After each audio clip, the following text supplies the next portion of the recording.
Hey everyone, welcome back to another episode of A Modern Nonprofit Podcast. I think we've all met before. I'm Tosha Anderson. I'm your host today. But today I brought along my new friend Eric. Eric is actually also a founder, a fellow founder, I guess I should say, and a creative director. So Eric, your background is not only working with the nonprofits, but you're the opposite of me, right? I'm like the numbers.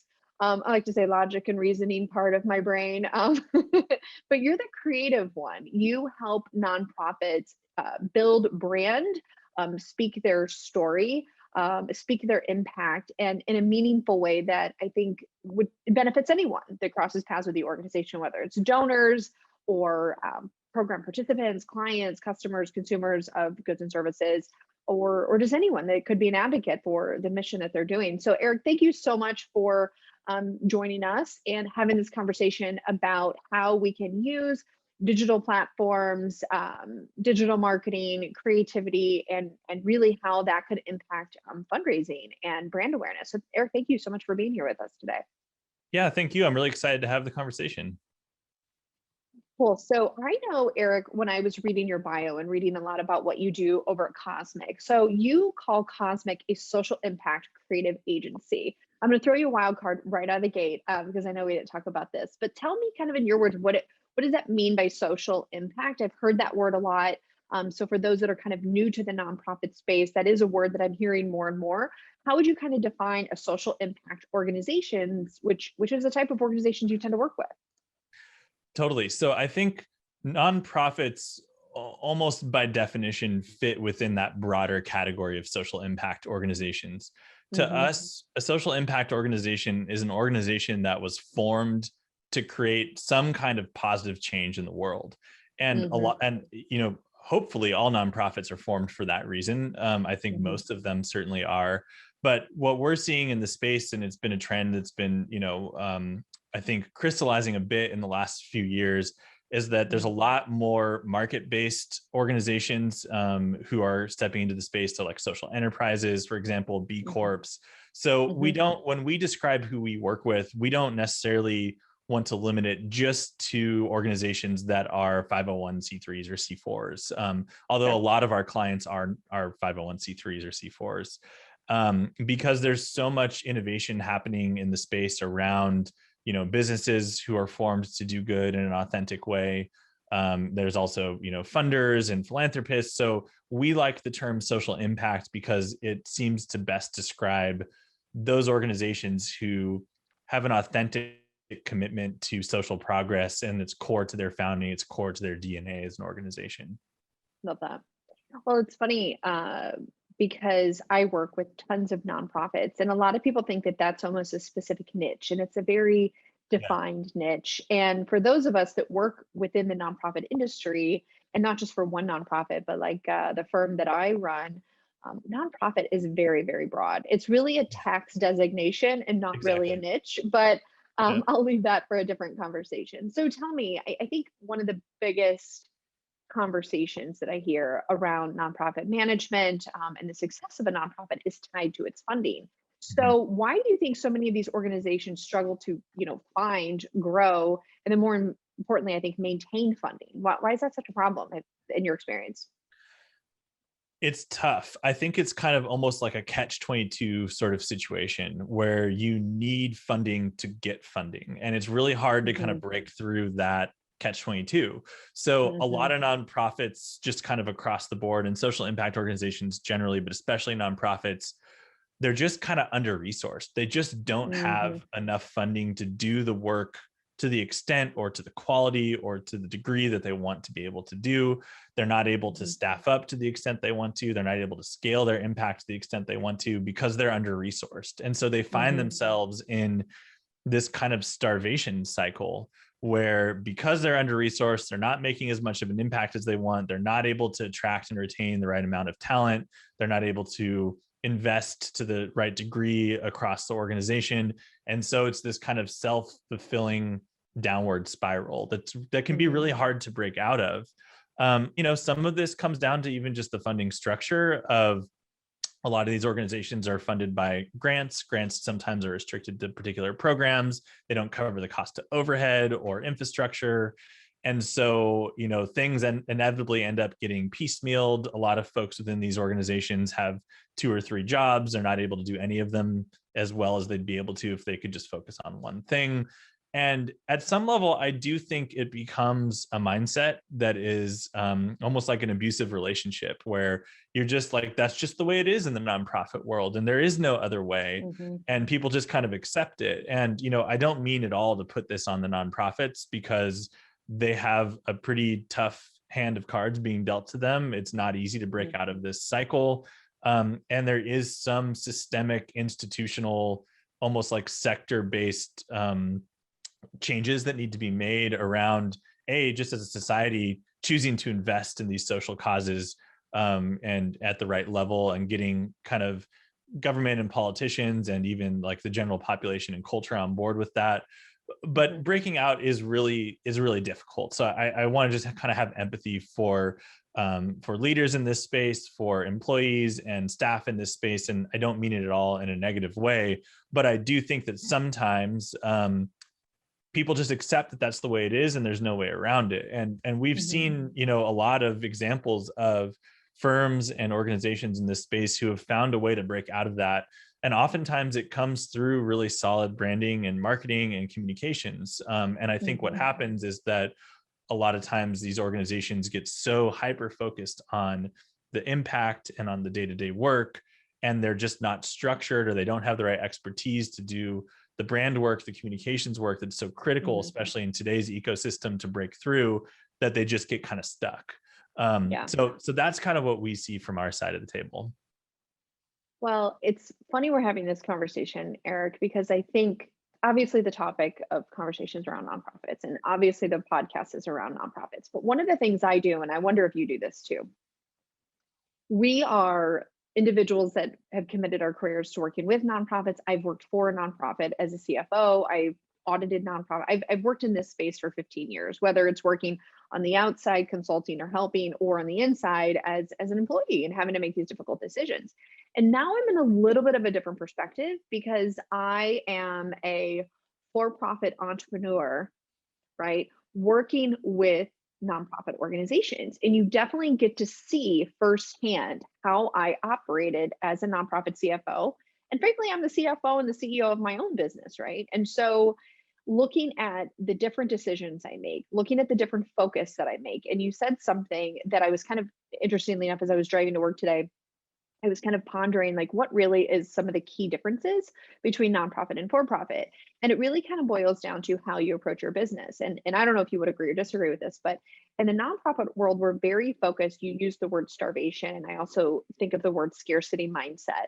We focus a lot on expenses. When things aren't going exactly how we want, we immediately go to the expenses. And I remember back in March of 2020, we get on the phone with all of our clients, and the first thing they want to know, Tosha, what expenses can we cut? What expenses can we cut? And for me, that seems more almost of a scarcity mindset. The well will dry up, there will be nothing left, and we must immediately, and that's always the default, go to expenses, cut programming, cut staff, cut all of the things, right? In the for-profit world, I don't know how you do it, but we have a very different mindset, right? I think revenue generation first and foremost. And I was trying to think through this in my head.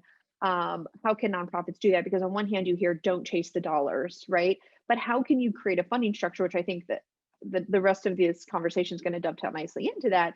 How can you create other ways to let people know what you're doing, make more asks, right? Whether it's through grant writing, whether it's a bigger social presence, maybe it's running different campaigns. And how can you focus less on expense cutting and more on revenue generation? And Erica, I mean, as a for-profit business owner yourself, would you agree that that's a difference from the for-profit entrepreneurial mindset? We are obsessively pursuing revenue growth, increasing cash inflow, as opposed to the nonprofit minimizing expenses. Would you say that's true or no? I would agree that that is a general trend. I think there's certainly outliers. Like we've worked with businesses that act more like the nonprofit who's trying to cut off as much expense as possible.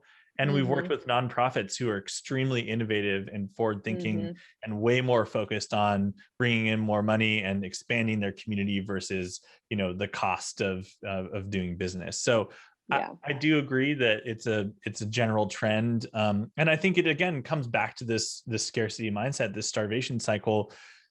Nonprofits have been trained to think that way. They've been trained to worry about their overhead. They've been trained to worry about paying people too much. They've been trained to worry about how much of the dollar that's donated goes to their internal organizational costs versus direct program investment. And so I do think that it's not a coincidence. However, something that I think a lot about, also being in a, our firm is funded by, fee for service. Like we work for our money, and we are funded by our clients. So, we're for profit, although, we're really trying to authentically help these organizations as our mission. But, something I think a lot about is like, we can't just go ask people to give us money like a nonprofit can. And I don't mean to say that in a way that undermines how difficult it is to get especially large dollar gifts, but that is a superpower that you have as a nonprofit that you don't have as a business. Like, you can go have a meeting with someone who believes in your cause and convince them to write you a large check, oftentimes just to support you, with no tangible outcomes. And, more sophisticated donors and philanthropists, and certainly foundations, are going to want impact reporting. They're going to want criteria around that. But when you're talking about large gifts, or you're talking about, small gifts from a number of different people, like, that is a superpower. That is not something that you should think about as a constraint, or, that kind of like charity mindset. That is a tool and an asset that you can use. And it's not something that's going to happen instantly or easily.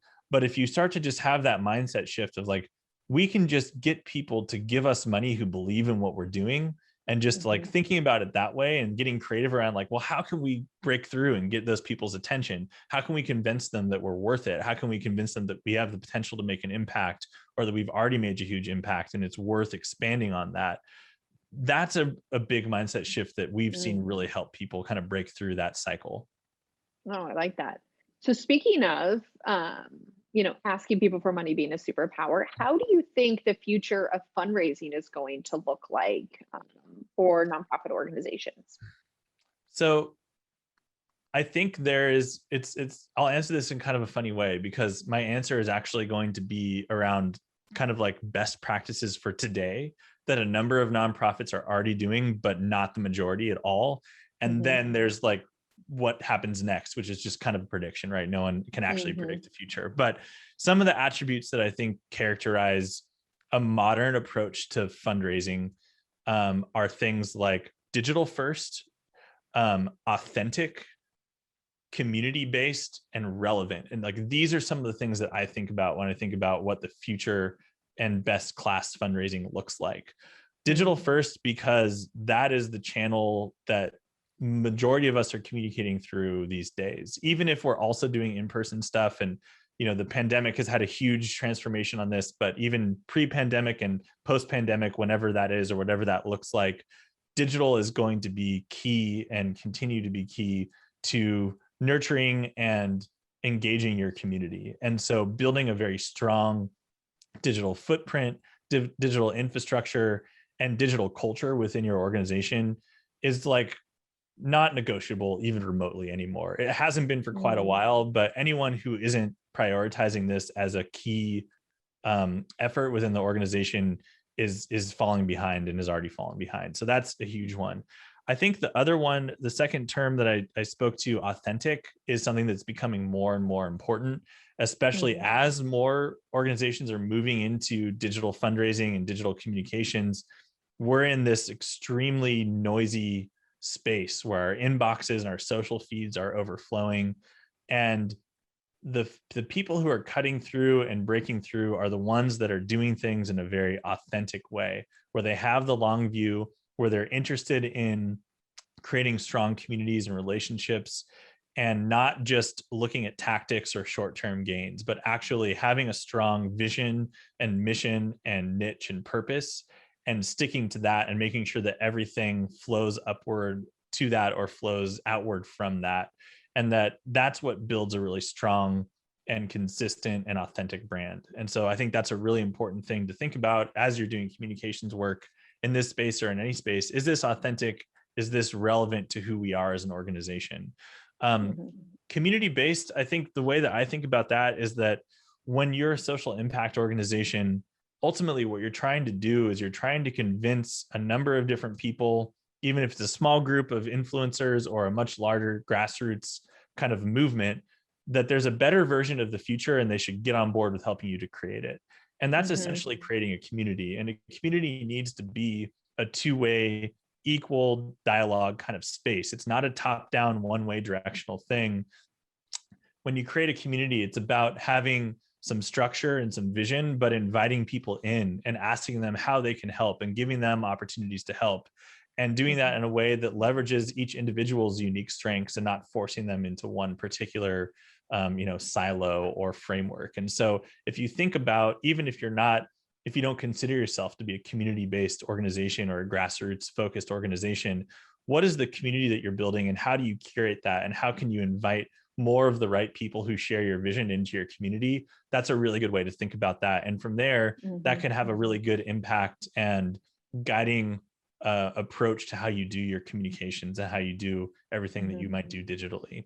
So that's I think some attributes that, I don't want to get too much into like technology and like personalization, all the things that people usually talk about with that. I like to think more big picture and conceptually, and from there it can kind of lead to some tactics and strategies around how you might actually implement it.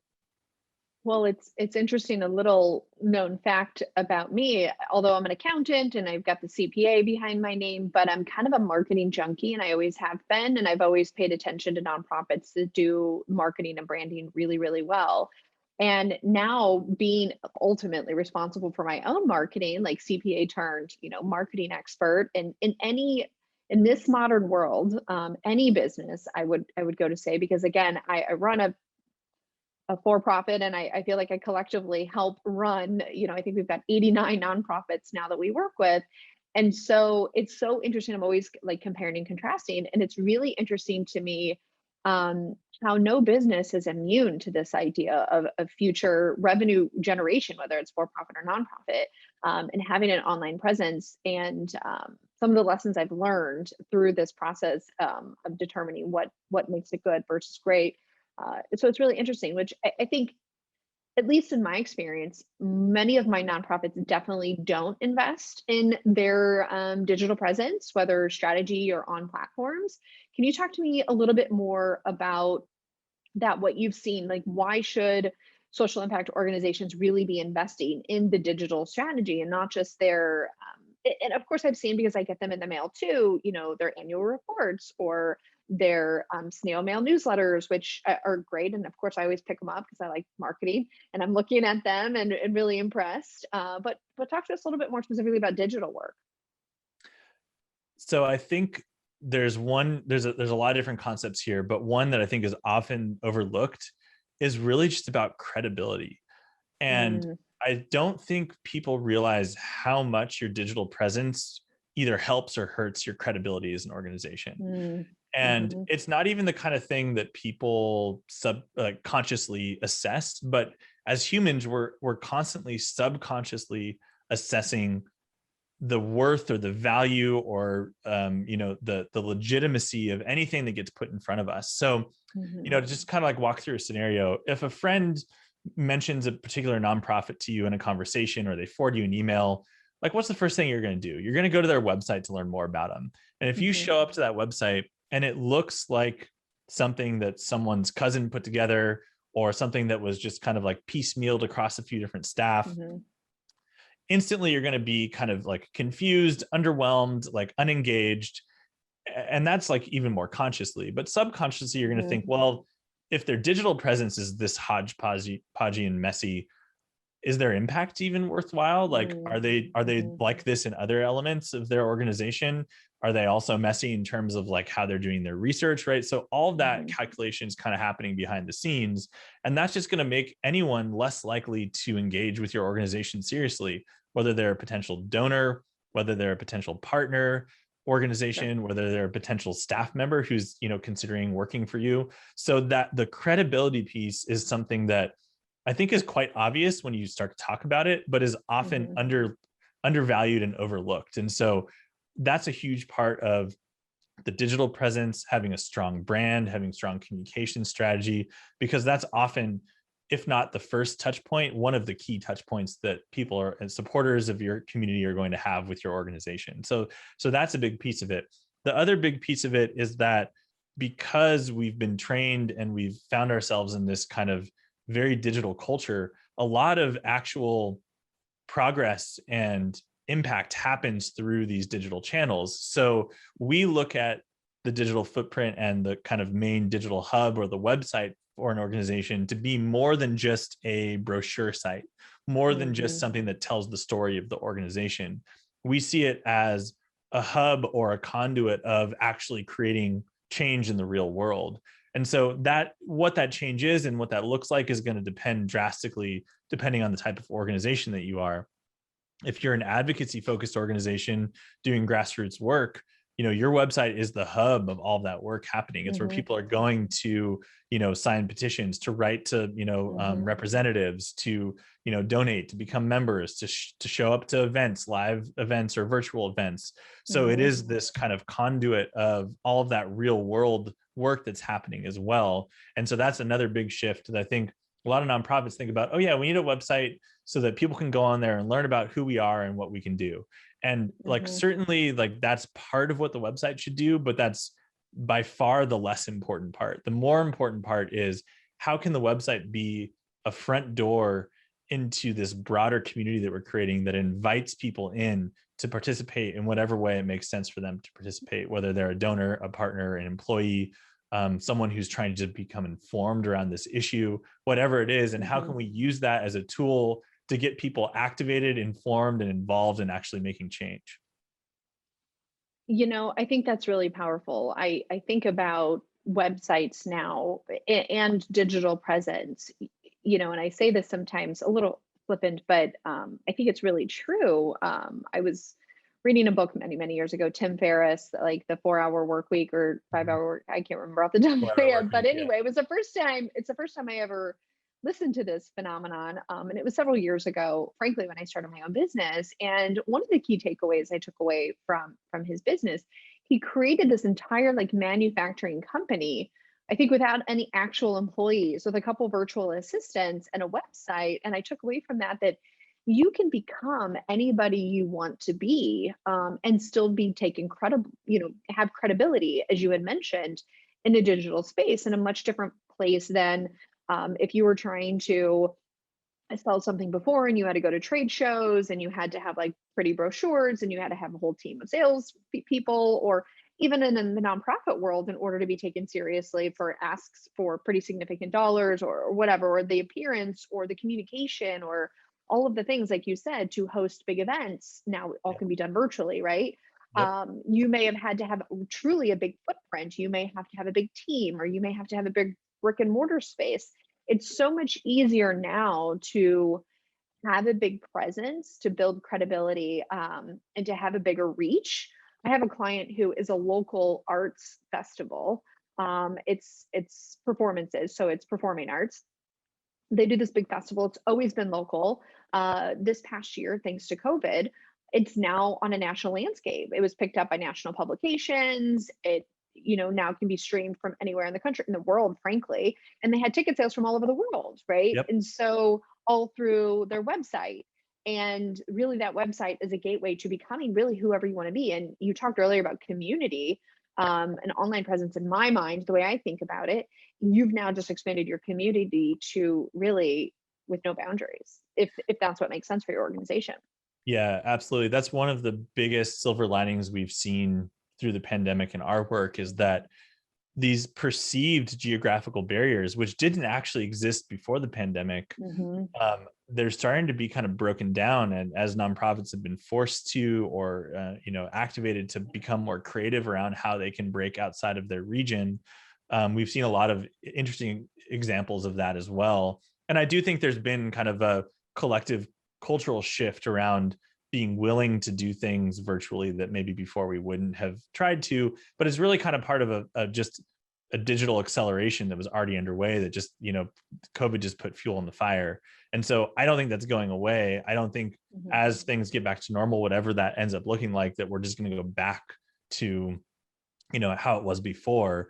And I think in certain ways it's going to be for the better, because a lot of these nonprofits who had these kind of like geographical barriers, even in their own brains around the work that they were doing, have realized that they have potential to engage a much broader audience and to make a much broader impact. Certainly. Before we move on from this concept of investing, I think I see a lot of times within nonprofits, we talk about the words like communication. And this is generally what I see. And this isn't a one size fits all, but to me, it's fairly common. Now, keeping in mind, I work with like micro to small organizations, kind of defined as less than 10 million a year. And usually I'll see communications handled by a development director part-time, that they will also craft and write the email newsletters, if that's even done kind of consistently. The website, sometimes some of the type or language is handled by generally maybe an office manager that's fairly fluent in how to go and update, like think of calendars or contact information or things like that. Or I've actually seen where development individuals will go and update the website, simple WordPress website, and they'll update that information. But and sometimes, of course, we'll hire like a web developer initially for the design and maybe the copy. And here's something that I've kind of learned as I've taken over the management of my side, that there are experts in so many different areas. Truly, I mean, if you have an ailment and you need to go to a specialist, you don't just go to your general practitioner, your general physician. And there really are experts in different things. And I think sometimes nonprofits kind of collectively put in communications, whether it's like newsletters, paper newsletters, whether it's email newsletters, whether it's communications through blogs, whether it's communication on our website, just through the copy. And there truly are different experts, and they're totally, in some cases, completely different skill sets on how to get your users to actually open an email, read the email, is there a call to action to the email? And so I think that it's useful for nonprofits to understand when we talk about investing that there are different elements to communication, and consider whether the organization should be investing in consultants that isn't just necessarily a part-time function of someone's job that frankly probably has no experience on digital communication, to be honest. And as you know, in all of your work, digital communication is oftentimes much different than you might read in like a print newsletter, for example, or something to that effect, or even maybe a print annual report is completely different sometimes in the digital landscape. So I don't know, could you touch a little bit about that in terms of like the investment? And when we talk about why should they invest, I mean, what's the one thing that you would recommend that a nonprofit, or maybe it's a common pitfall, or what would be the first investment, would you say, or skill set they should hire? Yeah. So I think it honestly really starts with someone at the leadership level being a champion for this work and instilling it culturally into the rest of the organization as a priority. Because if it's thought of as the thing you do after the real work is done, if you have time and extra money, it's never going to do anything for you. It needs to be thought of as core to your program work and not some cherry on top if you have time on the real Sunday. And so like, if that doesn't happen, no investment's going to make a difference. Like, you got to get it built into your core strategic plan, and you have to get organizational buy-in. And that's why we talk a lot about this concept of building a digital first culture. So if you can do that, right, like that's kind of the foundational step. I would really say that the next step would be to hire an expert of some kind. And I do think doing a consultant route makes a lot of sense, especially if you're just getting started. Ultimately, I think it makes sense for nonprofits, especially larger ones, to start to build out their own in-house communications and content teams, because it is so important. But that's not the place to start. The place to start is to bring on an agency or a firm or a consultant that specializes in this work, ideally someone who has expertise in social impact, because it is, having done work in both the for-profit and nonprofit space, there are some nuances around how to do this work well when you're talking about social impact organizations versus selling products or whatever it is. And it really starts foundationally with getting clarity of purpose around, as a social impact brand, like what is your niche within this larger ecosystem?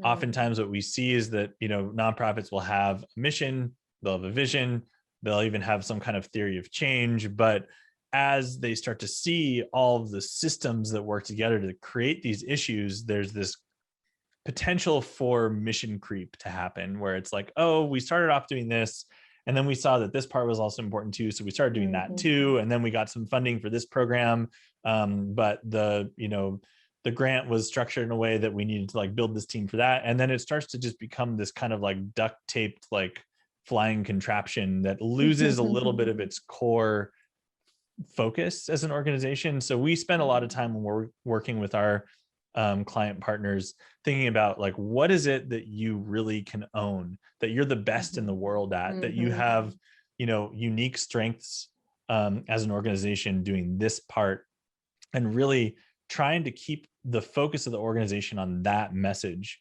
And oftentimes it's kind of what the organization started to do, or at least it's mhm, informed by that.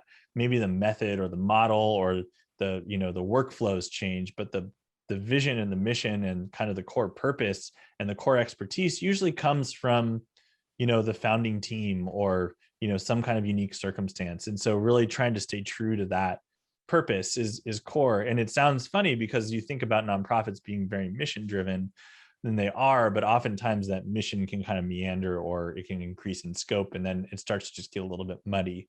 And from there, really starting to build a solid brand around that. And what I mean by building a solid brand is having a set of strategic parameters around what you say yes to and what you say no to, doing a really good job of communicating that in your written word and having a cohesive visual brand that can represent all of that work. And then coming mhm, back to that concept of authenticity, of like staying true to that, putting a stake in the ground around that, and making sure that you're using that as a wayfinding tool in everyday decisions, in everyday planning, in what you say yes to and mhm, what you say no to, and just staying true to that mission and doing a good job of communicating that to the broader audience, to getting people to support you.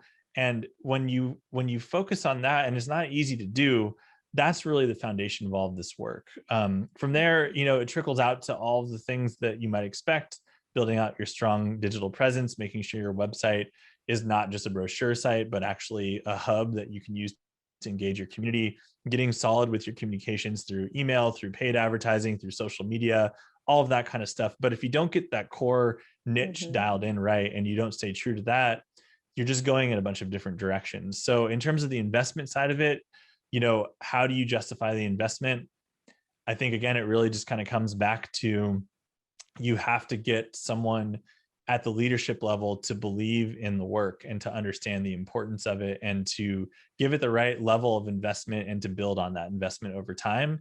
And often what we see is when people are able to allocate the right budget, the right capacity to that work, it Mhm, will pay off, and it pays off in dividends. It's a multiply. mhm, We think about this work as being mhm, an impact multiplier. So the more you can invest in this work, the more you can start to see an impact in both your impact in terms of social impact, but even in terms of fundraising going up, engagement going up, all of those kind of core metrics that you're looking for will start to become mhm. multiplied based on every dollar you spend on this work.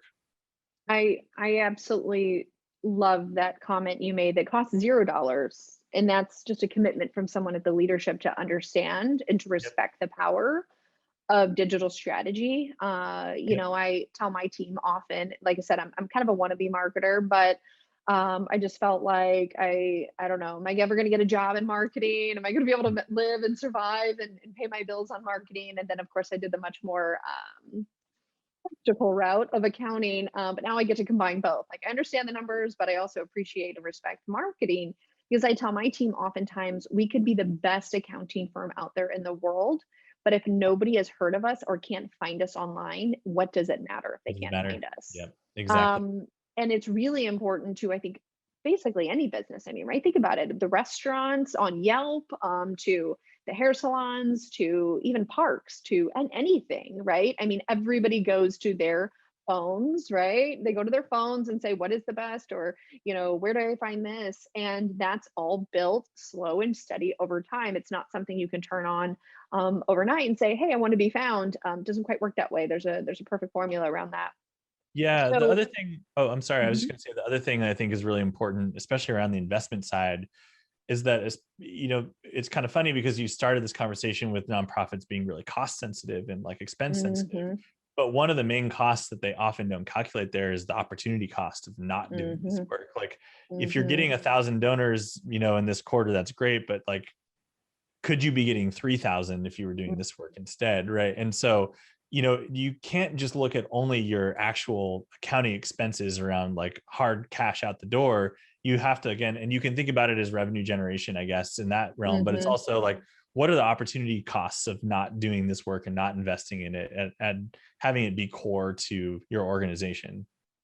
Absolutely. And that's exactly what I was thinking when you were describing that. That again is the shift Yeah. because, when a lot of for-profit businesses are thinking about online advertising and they can calculate down to a number, and you know this just as well as I do, or better, certainly, that if you spend 50 cents and earn a dollar, for-profit businesses will spend every 50 cents they possibly can until Right. it stops working, right? Mhm.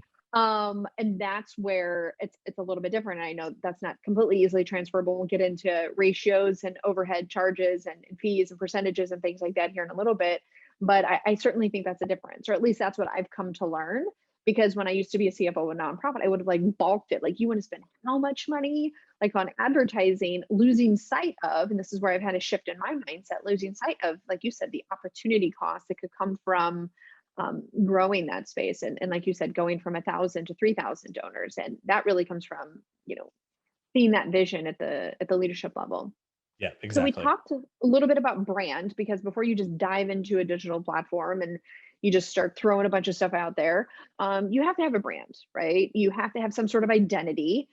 Tell me a little bit more about why a nonprofit, other than having a digital presence, but why is it so important for an organization to have a brand identity, and what should they be focusing on when they start putting that together if they haven't already?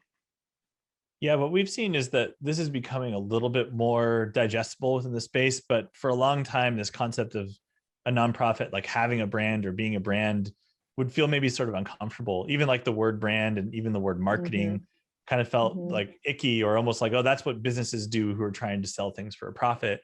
But the thing is, like, when you think about it more from the external standpoint, like people that you're trying to engage, people would in the business world call them consumers, but really they're just people, right, who you're trying to engage.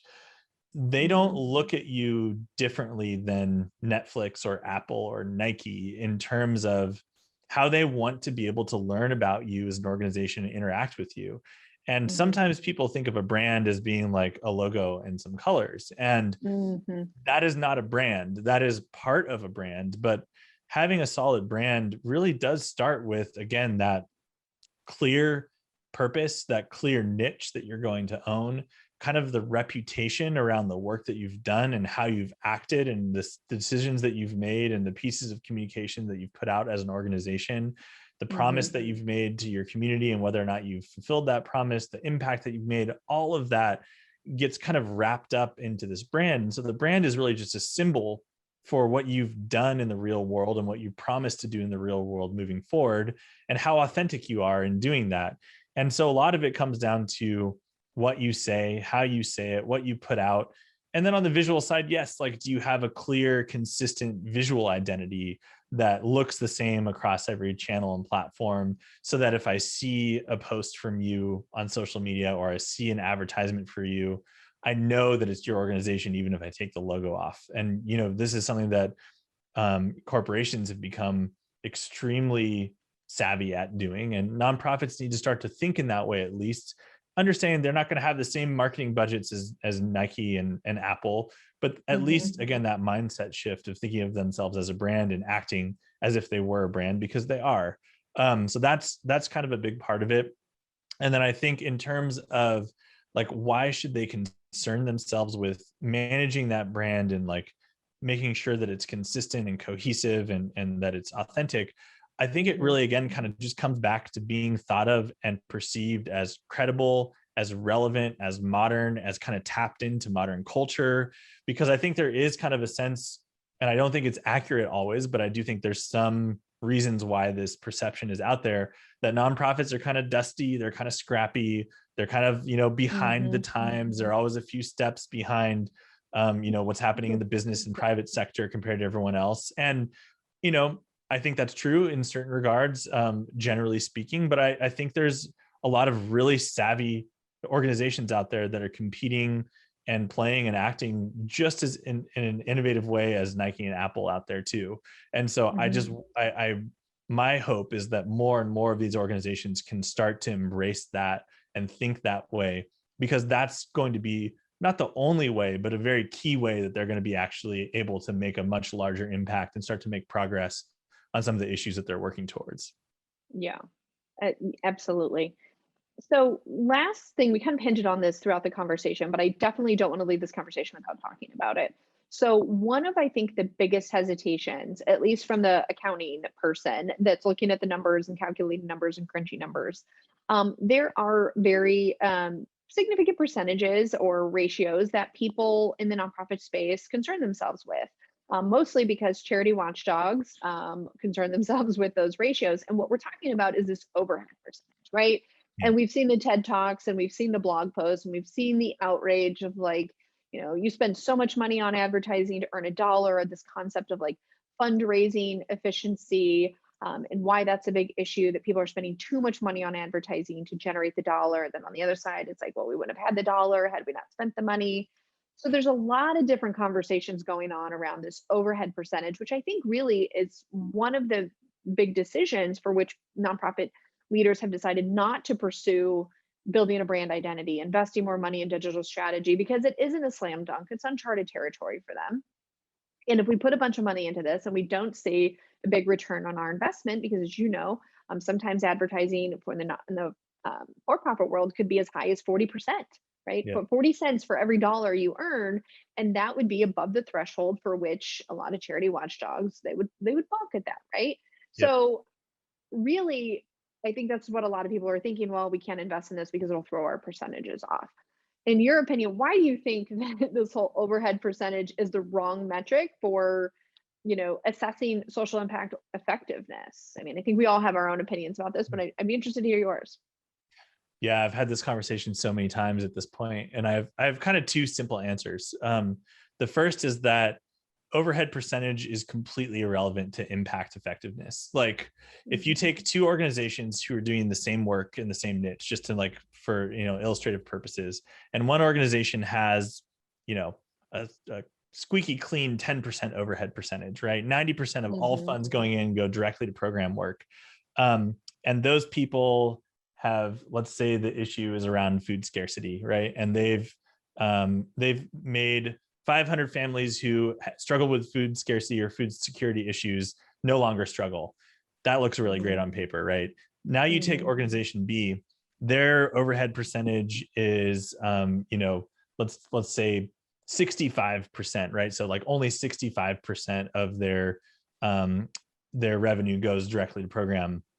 And a lot of that other stuff goes to branding, communications, paying their staff better, investing in infrastructure, investing in training, going to conferences, whatever, all the things that fit into overhead.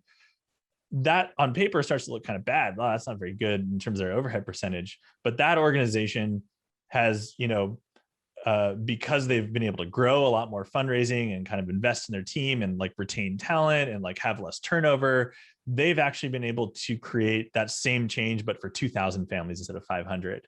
Well, which organization is better? And is it always that simple? Like, no, of course not. But like, I think what happens is it's hard to measure impact. I mean, there's specialists that's their entire job. There's teams that's their entire job, especially when we're talking about systemic issues.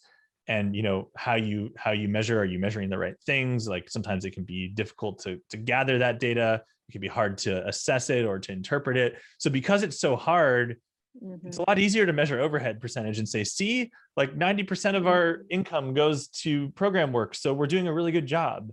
But that's not necessarily true. So I think what happens is, because it's difficult to measure, we pick something that's easy to measure. It's become this kind of like industry standard. it's at this point, frankly, being perpetuated by both sides. It's being perpetuated by the watchdogs and the nonprofits. And so like, I don't think it's just the watchdogs' fault, and it just needs to die. It just does at this point. Yeah, I couldn't agree more. So Eric, this has been an awesome conversation. And I know that the people listening have probably they've gotten a lot of really great information. If people want to find out more about you, what is the best way that they can get in touch with you to see if you can help them with some of their kind of digital strategy or branding opportunities? Totally. So the best place to go is our website, and the website is designbycosmic.com. And we have a lot of great resources on the site. We have an insights tab on our site where we publish totally free, open insights around this work. A lot of it is very practical and tactical. Some of it is a little bit more conceptual and opinion and trend based, but there's just tons to dive into at this point. We've been publishing pretty regularly for about 3 years now. So there's a huge library of free resources there. We also published last year a manifesto that kind of like is a call to trying to change the philosophy around this work. That's also free and open, that you can find at the top. There's a manifesto tab. You can read it. You can listen to it on your favorite podcast catcher. It's titled "The Revolution is Digital." You can find it that way. People are always totally free to just email me also, eric@designbycosmic.com. That's ERIC. And if you have any questions, I'm happy to field those. I might not be fast to respond, but I will get back to you eventually. But yeah, I mean, we're very authentically committed to trying to take some of these concepts and principles and help these organizations who have a commitment to doing this work better, and to just kind of both help them get a really strong foundation and then start to train them on building a stronger digital first culture within their organization so they can start to take on this work in-house as well. It's been great, Eric. Thank you again so much. And for anybody listening, don't forget to subscribe to our podcast. Also, go ahead and try to search for us, A Modern Nonprofit, on Facebook or any other social channels. If you want to join our group of other nonprofit leaders, we share clips of this conversation along with any other future conversations in that group. So again, Eric, thank you so much. And until next time, we'll see you all.